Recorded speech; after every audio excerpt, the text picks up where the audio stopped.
એ વાત મને ગમી. તો થોડું ઘણું તે વડીલો ભણતા શીખશે ને તો પોતાની જમીન મકાન આવું બધું એ લોકો બસાવી શકે.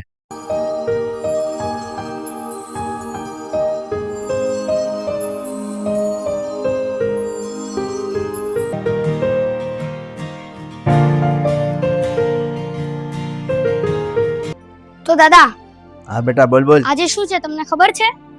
આજે શું છે એટલે? આજે મંગળવાર. નહીં, આજે તમારી સરપ્રાઈઝ ટેસ્ટ છે. સરપ્રાઈઝ ટેસ્ટ ઈ વળી કેવી આવે? એટલે હું તમને એક વર્ડ વાંચવા આપીશ. એ કંઈ પણ હોઈ શકે. ખિયાલ, મારા દીકરા, I am proud of you my son. મને તારા પર ગર્વ થાય છે કે ખરા અર્થમાં તે મારી ફરજ નિભાવી બતાવી. શિક્ષણ મેળવવાની કોઈ ઉંમર નથી હોતી. જો આપણા વડીલોએ આપણને સંસ્કાર આપ્યા છે તો એ એક આપણી પણ ફરજ બને કે આપણે એમને એજ્યુકેશન આપીએ અને આ આધુનિક દુનિયાની સાથે ચાલતા શીખવીએ.